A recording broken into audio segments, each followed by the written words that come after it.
Well, it started off in the 1970s, I think, maybe mid 1970s.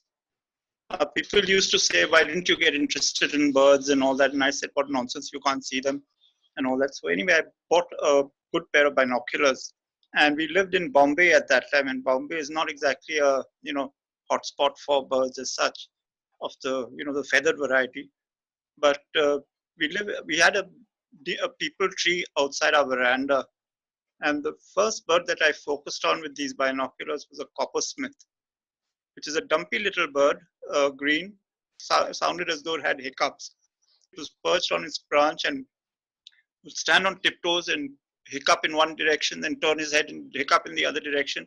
He's a dumpy little thing, about maybe a little bigger than a sparrow, at green, and his face was like a clown's. It was red. He had scarlet. He had yellow. He had white. He had black, and a stout bill and bristly mustache. So, I mean, it was quite intriguing, because I was wondering that if the first bird that I've looked at looks like a clown and behaves like this, and there are about 12 to 1300 others around, what do they look like? So that's what started me off on birding. And, being a writer, you inculcate all your various interests into your writing. It's a very convenient sort of mix. And the more I observed birds, the more similarities I saw between birds and the way people behaved also. So that's how stories sort of evolved. Like there's a story about magpie robin, which, we'd gone to Goa for a holiday. A beautiful singer, black and white bird, shiny black and white, sings beautifully. So 5 o'clock in the morning, it starts singing. So you are there on a holiday. You say, "Oh God, my God, I can't even get a holiday from this now." But it's a maestro, so you have to listen, pay respect, and all the rest of it. So you listen and you enjoy, and you half asleep and all that. And then next morning, you are hoping that maybe he's got the hint. And birds sing basically for three reasons. One is to it's generally the male birds that sing, and they do that to impress the girls, and to basically to tell other male birds, "Stay out of this territory. This is mine, and this is my girlfriend. So if you come here, there's going to be trouble. So you stay out." And they do it first thing in the morning, because that shows that they're still alive. They've survived the night. This territory is still theirs. It's not up for grabs, so stay away. So anyway, there was this magpie robin singing beautifully. Okay. So next morning, I was wondering what was going to happen. Sure enough, 5 o'clock, he started again singing. And we were in this sort of a complex with 3 buildings and a swimming pool and nice bushes and all that. So he was singing, he sang beautifully. Then after 5 minutes, he kept quiet. So I said, "Good, got the hint." But then after another 3-4 minutes, from another perch nearby only, another magpie robin started singing an even more beautiful song. So I said, "Yeah, to jugalbatti ho gaya." There's competition now between these two. And anyway, that sort of passed off, and I didn't bother about it too much. And then later on, much later, I read a book on birdsong, in which they had said that some of these male birds, they deliberately sing 2 or 3 different songs from the same large area, to pretend that there are 3 or 4 different males, so that any outside male will say, "Yahan se to teen, I'll have to fight 3 people, three birds. Not worth it. I'll get hurt. What's the point?" So they won't come near. And in doing so, this guy is getting a territory much larger than he would otherwise have got. And so impressed the girls a hell of a lot. In this case, he had a swimming pool and 3 buildings and lovely bushes and flowering trees and all the rest of it. So now the thing is, how do you convert this into a short story for children? Because I think that if you have stories, that's one way of getting kids interested. So I had a magpie robin. I called him Mozart. And Mozart begins singing early in the morning. He's hoping that some lady magpie robin would come and visit him. Sure enough, she does. And she introduces herself as Melody. And she says, "You sang very beautifully this morning, and I was very impressed." So he says, "Would you like to stay with me now? See, there's all this area is mine and all that." Now, this Melody is the sensible girl. She says, "You give me a night, let me sleep over it, and I'll let you know my decision tomorrow morning." So she goes away. And this guy gets frantic. He said, "Yet okay, she's gone. She's not going to come back. I'm screwed. Finished." So next morning, again, he sings his song. And then he goes to another little perch and he sings an even more beautiful song. So now, though, she will definitely come, no question. Sure enough, she turns up, but now she's not looking at him very, she's distracted. She's looking around everywhere. Says, "Are you feeling all right? Can I get you a worm or something like that? Are you not feeling well, or what is it?" She says, "No, this morning I heard you sing in the morning. And then after that, there was another magpie robin who sang a more beautiful song. I want to find him." And she flies away. But what was interesting was the feedback that I got from some schools. The feedback was, the kids are very upset that it's a sad ending. Can you make it a happy ending, please? So then I said, okay, this guy realizes what he's done, and he starts singing the second song as she's flying away, so that she realizes that it's been him all along. So that's how you get your stories out of it. But yeah, you have to sit and observe. I mean, birders do all sorts of things. I would rather observe something for a longer time than go after making a long list of these are the species that I've seen and all the rest of it.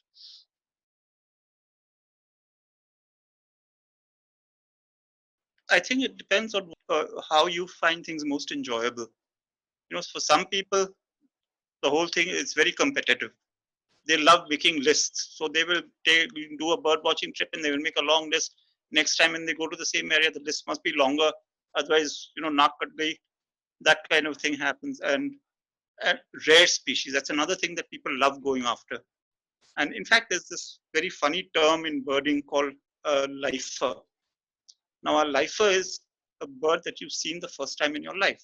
And birders get very excited. I saw a lifer, I had a lifer today, and all.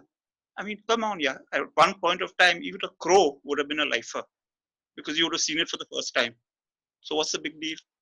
And this funny terminology sometimes that they have, it's amusing, and it's a little sort of presumptuous. Like when they've seen something, a nice bird, they'll say, "I had this bird." Oh, Khaya, have you had it? Eaten it? Have you kept it? You saw it. First say, "I saw it." What do you mean I had it? Come on. It's slightly presumptuous. Now, the way I go about birding is completely open-minded. Generally, it's whether you go with an open mind, whatever comes your way, you enjoy that. And every birding trip you go on, you will see something that is slightly different or you haven't seen before, some facet of behavior that is intriguing. And it can be with a common bird also. And some of these common birds are amazing. I mean, I once in summer, I was swimming and I'd come near the edge of the swimming pool, and suddenly from the sky there was a dove, and on the grass nearby, these pair of miners of beak to beak, murder in their eyes, fighting. So I got out of the pool and I said I won't maybe get my camera, perhaps see if I can photograph these guys.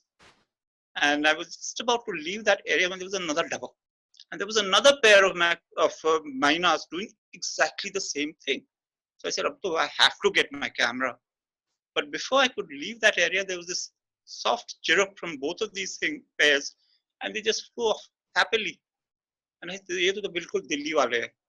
Absolute delusions. Anything for a scrap, and, and then you just forget about it and disappear." So you get it's like that. And these are the things that I enjoy more about birding than rather running after, huge number of species. And then there are all sorts of birders also. One of my all-time favorite birds, towny birds, are the jungle babblers. Now they're dressed in khaki, generally quite untidy, all ruffled up, and they have this glowering, surly expression on their faces. Angry birds, perfectly, completely. And they remind me of cops because their tail is also long and very dhila. So they're swinging their tails around as though it's about to fall off, exactly like a policeman swinging a lathi. Same thing. And they will come into your garden with these chir, chir, chir, chir, chir, very sort of cryptic kind of remarks at each other and dig up everything. So all the contraband spiders that you've hidden, all the contraband beetles, they will confiscate and eat. And they also make hell of a noise when they get excited because they have a very interesting family life. Apparently, in a group of, they're called Sat Bhai in Hindi and seven sisters in English because that's how they're generally found in groups of sixes and sevens. And it's generally just one pair that are breeding, and all the others our uncles and aunts and sisters and siblings and brothers and all that. So when there's a bacha, you can imagine how rottenly spoiled it is. And he will throw or she will throw tantrums galore. And then the whole group gets excited and shouting and all the rest of it. But the other thing about this is, what kind of a reputation most cops have. The other beautiful part of these babblers is early in the mornings, you sometimes find them perched on a branch, all seven of them in a row, nuzzling each other. And they have this expression of bliss. At the same time, they're glowering angrily at each other.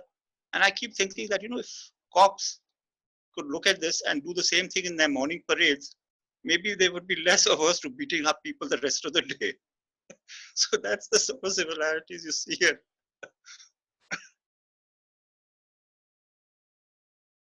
It's singing and dancing is again, dancing is a way to show that I'm fit. It's again the male birds that generally do it, but sometimes you have these jugalbandis, cranes.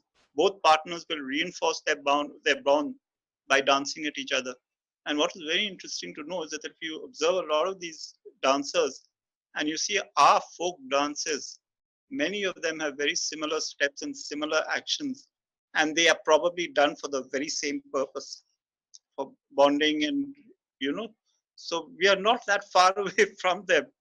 And peacock of course is showing off gloriously, and all the peahens will pretend that they are not interested. But even the peahens, they have a pecking order, that the chief peahen is the only one who can approve, who can be with them. And if there's another one, lower ranking one, that is making sort of being too front, she'll get attacked. They'll drive her away. She's driven off. So they also have it, and they pretend, of course, that they're not interested, but they are sizing up the male, who is fit, who is good, who is tip top, and the males, of course, go berserk. Some of those birds of paradise in those in New Guinea, in Indonesian areas, I mean, they're crazy. There's one bird that does the moonwalk. You think Michael Jackson started yesterday? Copy kiya. Ditto.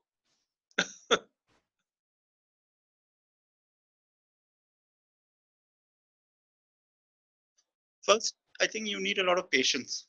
You should not get, and kids generally are quite impatient, but you need a bit of patience to see what a bird is up to and all that. And photography can be both good and very bad, because it can be good because these days we are getting top class equipment. So the pictures are coming out beautifully. But what happens is photography sometimes robs you of your powers of observation, because you are so busy taking the picture, you don't see the bird. It's happened to me many times. I've got the picture. I said, I can describe it when I see the picture, but I can't tell you what it is because I haven't observed it. I've just been too busy taking the picture. So you have to be aware of that. And that way, painting is maybe better, because painting, you have to know the detail of every feather. What is the color, what is the shade, how does it look, etc., etc. So I think it teaches you more that way. But photography is a double-edged sword. And also, there's ethics of photography. I mean, a lot of birders will not photograph nesting birds. It's not good to do that, because you might say I'm very careful and I don't disturb and all that. Cats will look at you. Crows will look at you. Say, "Yeah, pata hai, there's a nest here. That's why this guy is coming over here," and then they go and destroy it. And they, of course, then very unscrupulous photographers who will deliberately destroy the nest so that other guys won't get opportunity to take pictures. That is one extreme, but generally nest photography is frowned upon. And I think in Britain and all that, you need a special license to do that. So, but observation and sketching and all that, that's very good, because you get all the details. You'll have to know exactly what the beak looks like, to sketch it or to paint it. And so that way it will help.